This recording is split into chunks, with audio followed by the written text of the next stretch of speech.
Assalamualaikum warahmatullahi wabarakatuh. Cangcingnya babe, semuanya anak-anak muda di Indonesia. Gue lagi kedatangan tamu. Ya, dia seorang, lu musisi bukan sih? Saya musibah. Musibah. Dia seorang, kalau dibilang sekretaris relawan Kota Bekasi. Terus mantan kader partai. Dulu ya mungkin juga nyanyi juga, Bang Tulus Burisman Efren Sirait. Yoi, mantap. Apa kabar Bang? Baik banget kita main nih ya. Ya nih, gue mau ngomong, ini kita udah buka puasa ya, jadi jangan di framing ntar. Kegiatannya sehari-hari apain aja Bang?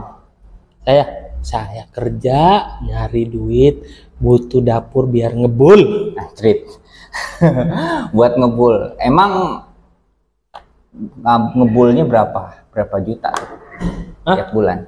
Tiap bulan ya, yang penting di atas UMR lebih dikit lah. Asik. Enggak, gua bingung nih sama lu kan. Ya takjub juga sih kalau gua bilang, maksudnya lu kan masih muda tapi lu udah membawahi organ relawan sekota Bekasi. Itu gimana ceritanya Bang? Saya kan memang suka berorganisasi ini. Kebetulan ya, dulu ikut partai politik di PSI, yang kata orang mah partai sekitaran ibu kota ya. Nah, ngomong-ngomongin PSI kan sekarang lu tahu sendiri, PSI lagi naik nih. Kenapa lu keluar? Gue tanya. Saya keluar karena hati nurani. Saya memilih capres dukungan saya, makanya saya jadi sekretaris relawan. Tapi lu jadi ini kan lu di Mawar tuh PSI ya kan? Terus lu ikut organ relawan jadi sekretaris sekota Bekasi. Ini luar biasa nih, sekota Bekasi. Masih muda lagi. Terus nah, kalau di perolehan angkanya kan nih, relawan yang capres lu usung nih agak-agak paling bawah nih ya gitu. Belum tentu kalah, belum ya kan? Iya. Kita masih optimis juga gitu. Tapi lu ada penyesalan gak sih? Saya di dalam hidup itu yang gini Bang ya. Saya mah dalam hidup itu nggak ada kata penyesalan Bang. Hidup itu harus maju terus, jangan mundur. Siap. Ya kan? Yang penting itu apa yang dilakukan adalah kesenangan dalam hati, nggak ada beban. Soalnya kalau saya ngedukung yang di sebelah, kayaknya pada beban banget ya. Tapi nih, kalau lu lihat sorotin anak muda ya mungkin khususnya di Kota Bekasi. Ini banyak juga nih sekarang di TikTok, di IG, di manapun media sosial, ngomongnya katanya capres yang lu dukung tuh capres lobet. Itu tanggapan lu gimana? Anak-anak muda pada begitu loh. Ya kita mau ngomong lobet itu kan perkara karena jumlah suaranya ya, perhitungan tetap berjalan. Ya kita tahu memang yang kubu sebelah menang nih. Ya kan, saya ngedukung Pak Ganjar ya kan. Dari tadi kan abangnya nggak nanya ini dukungannya siapa. Iya. Nah, ya, ini dukungan Pak Ganjar walaupun jadi calon presiden kalah dengan disebutnya partai dengan ini capres dengan ituan baterai lobet. Saya mah bangga aja karena buat saya ya, mendukung itu bukan masalah karena saya suka gemoy joget-joget. Yang penting tuh punya hati nurani baik dan punya nilai-nilai yang menurut saya bagus untuk kedepannya. Karena mendukung itu bukan ngelihat dari sosoknya tapi juga lihat visi misinya, program-programnya. Masa saya ngedukung program makan gratis, ya Allah, mau ngapain sih tiap hari makan gratis? makan gratis ya kan? Ini gratis ya, iya makanya. Nyicip dulu Bang ya. Ya, maksudnya gua agak terharu juga nih sama lu Bang, karena lu bilang ya gua milih karena hati nurani, bukan ikutan kayak anak-anak muda lain. Ini patut contoh juga nih, jadi lu pada nih anak-anak muda ya kan, yang penting lu hati nurani lu kemana. Kalau emang lu ada di 02, di Prabowo atau di Anies ya silahkan, tapi lihat yang paling bagusnya berarti kan gitu kan. Terus gua mau nanya nih, lu kan jadi relawan Ganjar nih. Apa? Relawan Ganjar apa sih? Saya Ganjarian Spartan. Bus, Ganjarian Spartan. Relawan Ganjarian Spartan. Itu kan kalau yang gua tahu tuh dari 2019 ya, orang berbondong-bondong ikut di relawan itu apa ada duitnya? Ganjarian Spartan gimana? Saya ngomong-ngomong nih Bang ya, masalah kayak beginian, nggak usah dibilang Bang. Saya di partai politik yang ngeluarin duit, apalagi relawan. Namanya relawan, rela kawan. Iya benar. Gua jadi ingat lu muter-muter nyariin orang ya di Bekasi ya buat jadi anggota relawan. Betul. Ditarik-tarikin, diiming-imingi dulu, dikasih inian, ya lumayan lah keluar duit mah. Membuat saya mendukung itu bukan masalah perihal keluar duitnya seberapa banyak, yang penting saya mendukung itu dengan keikhlasan, karena buat saya mencari sosok kayak Pak Ganjar itu mungkin 5-10 tahun ke depan belum tentu ada lagi. Mantap, gue sih setuju. Maksudnya ya kalau gue juga pro ke Ganjar sebenarnya, cuman gue lihat yang memang yang waras ya maksudnya programnya itu gampang diterima ya kayaknya Pak Ganjar doang gitu. Tapi ngomong-ngomong nih, lu udah married belum sih? Saya belum Bang, tapi kebetulan bentar lagi saya menikah. Kalau misalnya gua nanya nih, kalau misalnya calon lu pilihnya 02, terus lu gimana? Saya memang udah milih 02 Bang. Kan ini udah lewat. Orang saya kadang saya iniin juga, saya ceng-cengin, tapi ya apa namanya pilihan politik. Demokrasi itu harus berjalan walaupun berbeda pilihan, ya kan?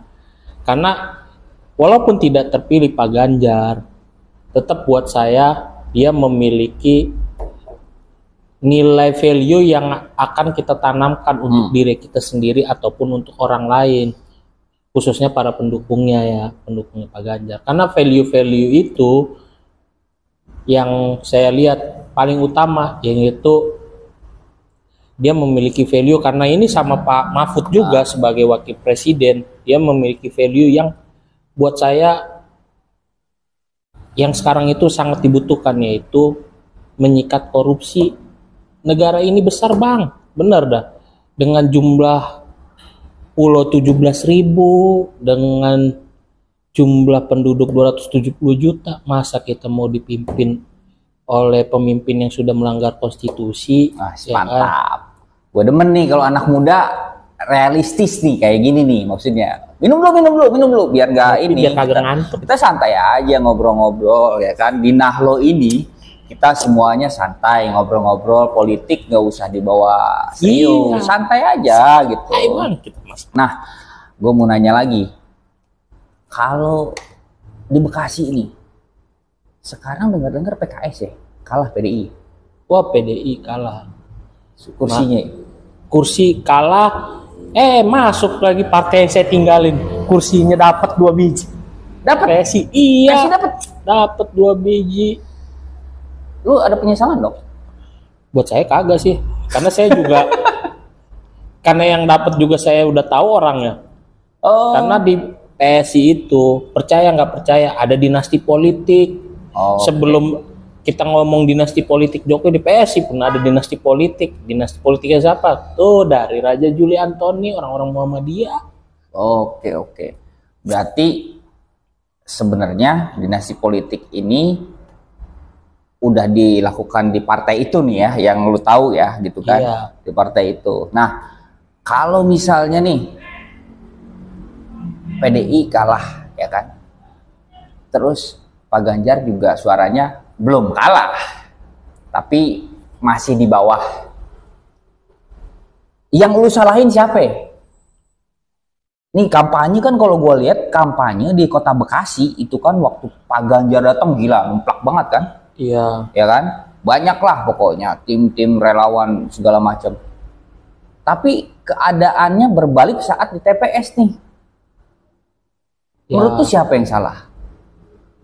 kita kan berusaha bang ya, karena kita kan merebut suara silent majority. Ketika Pak Ganjar datang mungkin itu kebanyakan pendukungnya ada pendukung PDI Perjuangan, ataupun ada juga mungkin dari pendukung dari partai lain. Karena di relawan Pak Ganjar sendiri kan ada juga yang mungkin dari Golkar, tapi kan itu juga tidak bisa menjadi patokan secara kita narik garis besar, karena silent majority ini kan orang-orang yang pas ngomongin politik dia mah ogah, dia mah ngeliatin dan baru baru, apalagi kalau ada duitnya. Buset, kalau itu paling cepet bang, karena serangan fajar di manapun ada serangan fajar. Berarti kalau ngomongin serangan fajar, kan dulu partai lu dulu nih, mantan partai PSI kan bilang anti korupsi, anti nepotisme, segala macam. Nah, kelihatannya sekarang seperti ini. Dia ikutin serangan fajar gak? Kalau saya nggak tahu ya caleg yang menang sekarang ikut atau enggak ya. Tapi setahu saya nilai-nilai itu memang ditanamkan ke kader-kadernya bahwa tidak pakai serangan fajar. Makanya dulu saya waktu di partai ngebangun brand image partainya aja sampai kepala di kaki di kepala bang. Dulu berarti lu bener-bener nih. Sekarang udah berubah. Ya mungkin kan sekarang berubah karena pengen nikmatin kekuasaan gitu. Betul, karena didukung bapaknya, ketua umumnya. Berarti emang ya sebenarnya berarti nggak ini ya, maksudnya partai itu nggak instan ya kan, maksudnya nggak melalui proses berarti kan instan nih. Kalau yang lain kan berdarah-darah dulu ya kan. Kalau kita lihat Bulan Bintang deh, partai Bulan Bintang tuh nggak nyampe-nyampe. Sekarang kayaknya PSI cepet banget ya gitu, karena ada sokongan gitu. Betul, karena setahu saya membangun partai yang baru itu, apalagi sekarang kan dipaksa jadi besar, karena dikasih relawan-relawannya bapaknya waktu dulu jadi calon presiden 200 klaimnya. Iya, waktu ketua umum yang baru tuh anak presiden Kaisang. iya. Nah, lu ngelihat ini kan sekarang kalau misalnya taruhlah yang menang Prabowo sama Gibran. Gibran kan kita tahu nih konstitusi udah banyak dilanggar lah sama dia. Betul. Ya kan? Kedepannya lu lihatnya gimana nih? Koalisi dia kan gemuk nih. Betul. Intinya sih nggak masalah masyarakat kesampingin dulu, yang penting ntar bagi-bagi kekuasaan. Lu lihatnya sebagai sekretaris di Kota Bekasi, ada muncul konflik gak? Potensi konflik? Udah pasti, apalagi begini, yang suara terbanyaknya Golkar, partai untuk pemilunya, itu kan segaris berarti dengan ininya. Dia pasti minta jatah menteri lebih banyak, sedangkan presidennya partainya di bawahnya Golkar. Gue dengar sih emang minta 5 katanya, terus ditentang sama PSI sama yang lain, katanya Golkar minta 5 gitu. Gue lihat di media sosial gitu kan, minta 5. Berarti kan menurut lu ada potensi konflik pasti berarti ya? Itu udah pasti. Apalagi sekarang PSI karena dia merasa Jokowi lah sebagai kreator politiknya, didukung dengan sokongan dari kekuasaan presiden. Nggak mungkin PSI minta hanya cuma 1-2 kursi doang. Apalagi dulu PSI itu dulu kan ngedukung Ganjar dia paling pertama. Ya, sama Yeni Wahid. Ya kan? Setelah itu berpisah demi masuk kekuasaan. Karena ditawarin, dijanjikan masuk parlemen. Emang dia masuk sekarang? Kalau misalnya sampai masuk gimana tanggapan? Ada pom-pom ya, ada apa namanya, dorongan berarti ya? Bang, kalau ada bang, saya udah dapet nih 1-2 nama aja. Yang dari, kalau kita kan sekarang media sosial udah kenceng, udah ketahuan siapa yang menang. Iya benar. Berarti kan dia nggak lolos parliamentary thresholdnya. Iya benar. Tapi di Bekasi dapat 2. Mantap tuh berarti. Partai instan berarti kan. Iya. Nah, gue mau nanya lagi nih. Lu katanya ngomong-ngomong pernah diundang podcast di Rena Kasali. Ini gimana ceritanya tuh? Gue mau nanya nih sama lo nih. Kalau itu Bang ya, kita mah jujur-jujuran aja. Itu mah kagak sengaja. Nggak sengaja karena apa? Sebenarnya yang mau diundang makan ketua Ganjarian Bang. Cuman dia kan lagi fokus di Jawa Timur di dapilnya. Oh, gitu yang mau diundang itu Guntur Romli. Iya. Tadinya. Nah, terus nggak jadi Guntur Romli, kenapa larinya ke lu nih, ya kan? Karena saya kan pernah masuk berita Bang keluar. Gila. Berarti nih anak-anak muda semuanya yang nonton lihat berarti Bang Tulus ini pernah masuk berita se-Indonesia berarti tuh ya. Betul Bang. Lu artis juga berarti ya. Artis dadakan. Dimakan dulu, dimakan. Mumpung udah buka puasa kita, santai aja. Gua sambil nanya-nanya, santai aja. Dinah lo ini semuanya santai.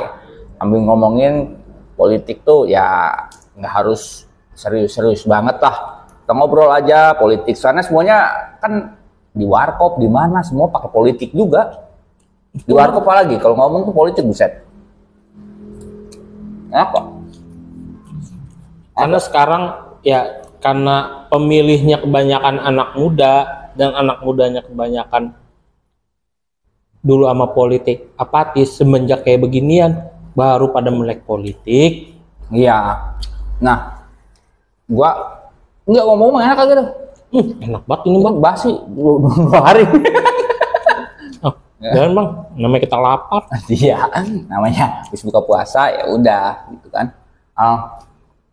Terus gue mau nanya lagi, masalah ini anak muda kan sekarang apatis nih, yang lu bilang kemarin itu apalagi nyerang Ganjar, masalah sepak bola segala macam. Gue lihat di TikTok, ini gue balas dendam katanya. Lu dulu ngapus mimpi supaya timnas nggak main katanya gara-gara Israel. Sekarang gantian lu nggak bisa mimpin. Nah, gue sih nggak tahu itu mungkin suara-suara framingnya buzzer lah ya gitu. Tapi pada saat kejadian itu anak muda kan emang antipati banget, apalagi yang suka bola ya kan. Nah, setelah ada statement dari Ganjar, mulai sedikit-sedikit kekikis kan gitu. Tapi pada saat suara, kacau juga nih di nomor 3. Kedepannya nih anak muda gimana? Apalagi program cuma makan siang doang, lapangan pekerjaan nggak tahu. Ya itu harus kita nikmatin Bang. Saya mah yang penting kan mendukung itu bukan karena saya bilang dari awal, bukan karena saya suka karena gimmick-gimmicknya ininya, karena ini yang udah dipilih oleh masyarakat. Kita harus nikmatin. PPN naik, Gua demen. Sembako naik, ya udah kita nikmatin. Ya nanti kalau ada yang pendukungnya ini, ya tinggal bilang joget aja. Kan solusinya cuma joget. Tapi gua demen. Berarti tanyanya, lu siap menang siap kalah juga dong. Betul. Ya.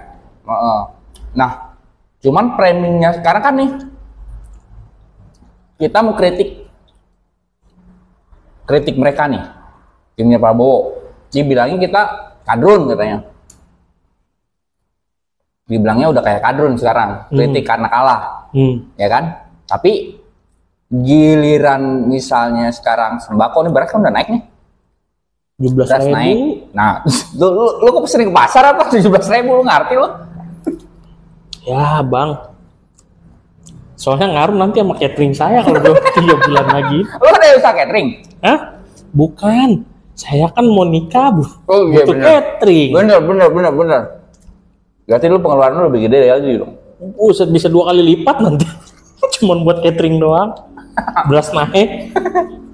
Terus kalau misalnya dengan keadaan itu mereka mau komplain ya tim 02 lah ya, pendukung 02 ya tadi kalau lu kan bilang ya udah lu jogetin aja kan. Tapi lu tetap terima dong karena misalnya dia udah jadi pemimpin misalnya kan. Ya kita harus terima.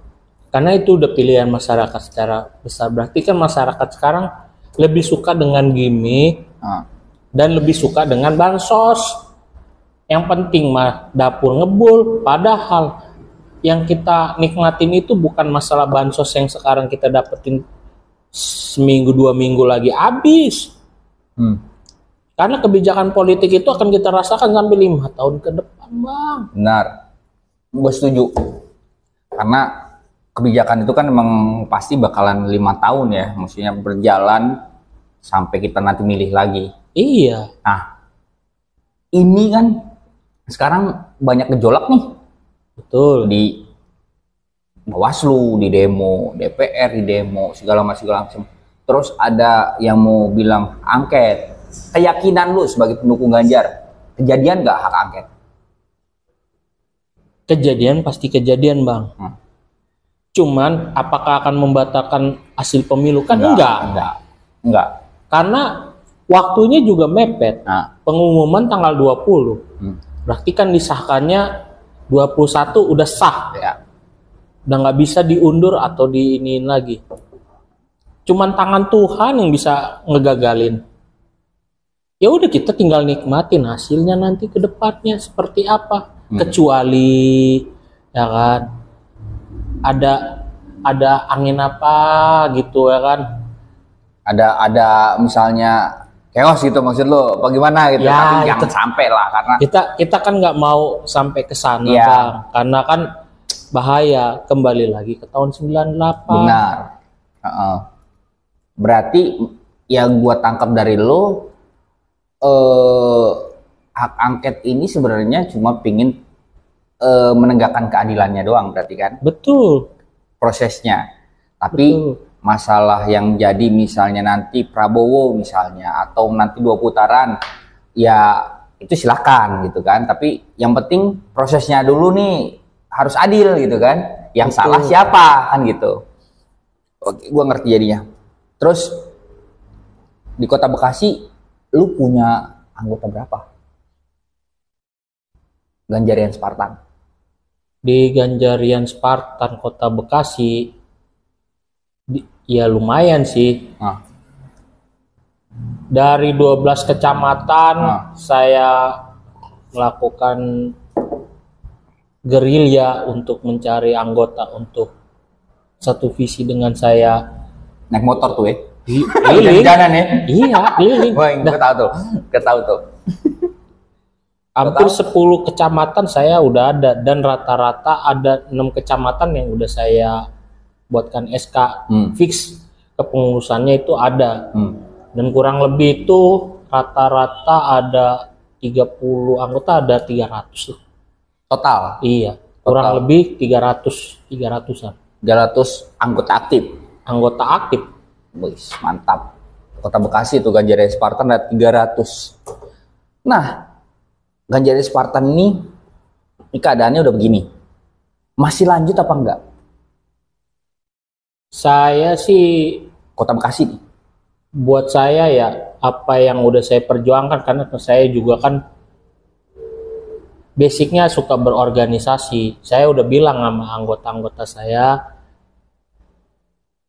khususnya saya akan masuk partai politik nih Bang, karena saya buat saya berpolitik nggak cuman harus cuman buat relawan doang, karena kan berpolitik itu kalau cuman hanya dukung mendukung, saya juga nggak dapat ilmu lebihnya nanti. Benar. Karena bermanfaat untuk orang itu memang paling banyak manfaatnya itu hanya lewat partai politik, khususnya jadi seorang anggota dewan, karena lewat kebijakan politik lah kita bisa menyentuh masyarakat banyak. Oke, apalagi ini sekarang kondisinya Kota Bekasi PKS-nya paling tinggi ya, terus mungkin jadi Depok kedua nih. Kalau ngelihat peta politiknya, karena saya bergabung di relawan, dinamika itu masih inian. Karena begini Bang ya, kita kan ngelihat isu itu nggak hanya sekedar dari lokalnya aja, isu nasionalnya juga harus kita lihat. Isu nasionalnya sekarang kan PSI pengen bikin koalisi permanen. Oke. Demi dia biar dapat sebuah jabatan minimal jadi kepala daerah, karena jadi di anggota parlemen dia nggak masuk. Oke. Dengan kreatornya Pak Jokowi. Coba bayangin, saking diagung-agungkannya dia di atas partai politik. Ini di mana presiden udah bentar lagi turun jadi di atas partai politik. Tandanya strateginya bagus tuh orang, ya kan? Cuman ya tebal muka harus gitu kan, harus tebal muka. Terus kalau emang berarti kan Ganjarian lanjut ya, Tetap jalan ya. Nanti abis pilpres ini kan ada pilkada nih. Iya. Udah matokin kemana di Kota Bekasi, pilkada Bekasi? Karena kita Atau udah ada yang menghubungin? Kalau ngubungin Belum, calon-calonnya belum. ngubungin belum, cuman tim suksesnya kan, karena saya bergabung di relawan Pak Ganjar, udah pasti dari PDI Perjuangan. Mantan wali kotanya kan mau nyalain lagi. Oke. Tuh untuk mantan wali kota Bekasi nih, sekretaris Ganjarian Spartan Kota Bekasi bilang ada 300 anggota aktif ya, ada 300 anggota aktif. Mungkin kalau memang yang mau silahkan lah pada ngobrol sama nih Dedang Kota Bekasi. Terus lu tadi bilang lu pengen jalan terus nih karir politik ya. Kemarin udah di PSI nih, terus keluar, terus jadi selebritis nih ya kan, karena lu keluar ya. Dipanggil Renal Kasali yang harusnya Guntur Romli ketua umumnya ya kan. Tahu ya kan, keren tuh ya kan. Jarang-jarang nih Guntur Romli nggak ada, digantinya sama sekretaris Korsa Kota Bekasi. Mantap. Nah, terus partai mana yang lo mau templokin? Udah pasti, karena saya punya ideologi berjuang untuk wong cilik. Asik. Buat ini terus. Karena dulu saya mendukung Pak Ganjar, saya masuk PDI Perjuangan lah yang paling ini. Lah, PDI Perjuangan ya. Iya. Tetap ya gitu. Abis Mawar ke Banteng. Iya, jadi Banteng. Gitu. Banteng ya. Oke, tuh berarti PDI Perjuangan, amunisi baru, ada sekretaris Ganjarian Kota Bekasi yang rencananya kapan lo mau masuk? Saya sih sudah banyak menghubungi kader-kadernya di sana, apalagi yang dari PSI. Udah tinggal ngopi bareng, jadi KTA lah. Oh sih. Enggak, maksud yang dari PSI banyak juga tuh ke PDI Perjuangan di Kota Bekasi. Banyak. Wih. Karena teman-teman saya sebelum pencalekan udah banyak yang keluar. Karena sebenarnya di politik itu kan ngeliatnya kalau secara kita berpolitik daerahnya itu tergantung lokal kulturnya. Jadi lokal kultur di sana tuh di Bekasi terlalu kuat ininya, woman power. Ada ketuanya tuh woman power. Ketua apa nih, ketua PSI. Ketua PSI-nya cewek. Jadi berarti ya kalau di daerah lu misalnya di Kota Bekasi aja, kita lihat cerminan Kota Bekasi ya kan, dari PSI pindah ke PDIP kan gitu kan. Ya banyak kader yang memang nggak sejalan, terus pindah ke PDIP. Kalau ditarik, ini asumsi gua ya, jadi kalau ditarik ke atas kan PSI selalu bilang katanya dia nggak bersinggungan atau nggak mau ngambil suara dari PDIP, ya kan? Gitu. Jadi basis suara PDIP dia nggak mau waktu dulu sebelum dia kayak gini nih, ya kan? Berarti itu sebenarnya bohong dong, karena dari PSI aja bisa ke PDIP, dari PSI juga bisa ngambil dong orang-orang PDIP, harusnya, bener nggak? Betul. Iya kan? Ya, cuman karena mungkin ya banyak yang nggak sejalan tadi kan, nggak sesuai dengan track recordnya lagi. Lu nggak mau buka partai baru gitu? Bang, kata saya punya duit banyak, kayak orang PSI itu kan bangun partai mau usaha lah. Saya apa? Pengangguran banyak usaha? Iya kali. Tapi lucu juga maksudnya. Gue kaget juga loh. Ini baru lu bongkar nih ya. Lu diundang Renal Kasali karena lu gantiin Guntur Romli. Betul. Sekelas Guntur Romli lu bisa gantiin gitu kan? Ya itu rezeki. Orang saya juga nggak sengaja dihubungi lewat Instagram. Tapi wah keren loh itu. Maksudnya ini kan belum pernah lu buka kemana-mana. Maksudnya ya lu diundang Renal Kasali karena lu waktu itu mengundurkan diri dari PSI kan. Betul. Gitu kan. Terus Renal Kasali podcast masalah PSI yang ya peserta PSI yang keluar kan gitu. Betul. Kan. Nah, ternyata tujuannya bukan lu sebenarnya kan gitu. Bukan. Tujuannya yang lebih tinggi lah Bang. Lah saya siapa? Gila. Ini baru ada nih maksudnya. Masa saya bisa dijajarin sama wakil menteri? Ya saya ketemu aja sama wakil menterinya itu, mantan wakil menteri Surya Chandra baru itu. Oh iya, partner lu yang waktu di podcast Renal Kasali bukan lu sama siapa? Lu, Rian Ernest ya? Rian Ernest. Satu lagi? Surya Chandra. Surya Chandra yang wakil menteri itu ya? Mantan wakil menteri ATR BPR.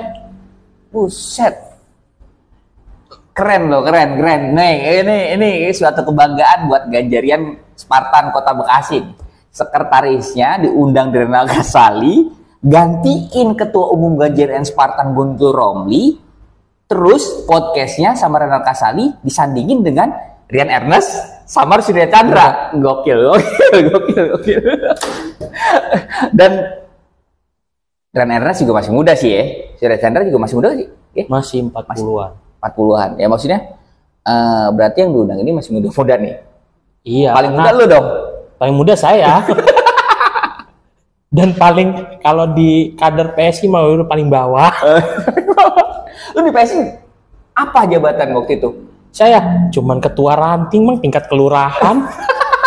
Tapi lu kan secara maksudnya lu tingkat kelurahan ketua ranting tapi diundang ke Renal Kasali berbarengan sama Rian Ernest sama Surya Chandra yang wakil menteri, gantiinnya Guntur Romli lagi.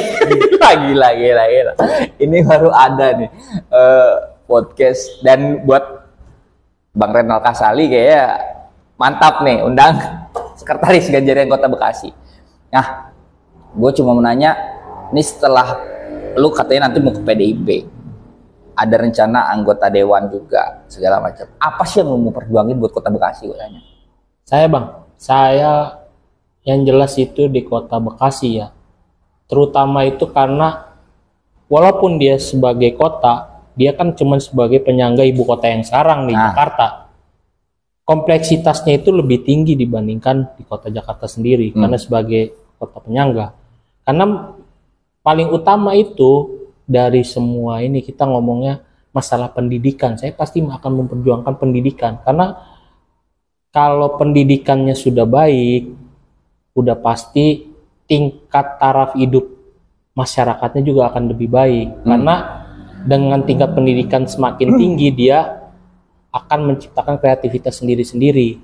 Karena kan dia punya intelijensi yang lebih baik dong. Karena di Bekasi itu masalah pendidikan masih sebagai isu paling besar lah, selain masalah pekerjaan ya. Ya emang sih gue ngerasain, maksudnya kalau gue juga tinggal di Bekasi, masalah pendidikan ini kan wah kacau juga gitu kan, banyak yang ya apalagi kisruh masalah zonasi. Betul. Zonasi memang itu dari pusat, tapi antara kalau gue lihat SMA dengan kecamatan misalnya kan, satu kecamatan di Kota Bekasi kan banyak banget tuh masih sering terjadi kisruh ya kan, jadi larinya ke swasta, mereka nggak ada dana gitu kan. Pada saat itu juga ya gue ngerasain lah gitu. Berarti mulia banget sih lo sebenarnya tuh untuk Kota Bekasi, anak-anak mudanya harus tetap punya harapan kayak Bang Tulus. Lo berarti kalau dari Gajah, lo tau Gajah dong? Tahu. Gajah ya kan, Tulus kan nyanyi Gajah. Iya. Terus sebentar lagi lo nyanyi Banteng nih. Jangan panggil aku Gajah, ntar panggil aku Banteng aja kan gitu. Mantap. Oke, Bang Tulus, makasih udah datang di sama-sama podcast kita, ya kan? Podcast Nahlo ini ya podcast jalanan beginilah sambil ngobrol-ngobrol. Gue pengen tahu, ya kaget gue kaget, gue baru tahu pertama kali Sekretaris Kota Bekasi gak diundang ke Renal Kasali, gantiin Guntur Romli, disandingin sama Wakil Menteri. Itu keren loh. Oke, terima kasih Bang Tulus ya. Tetap di Nahlo, podcast jalanan, podcast biasa aja, tapi kita intinya, isinya yang luar biasa. Oke, thank you Bang Tulus ya.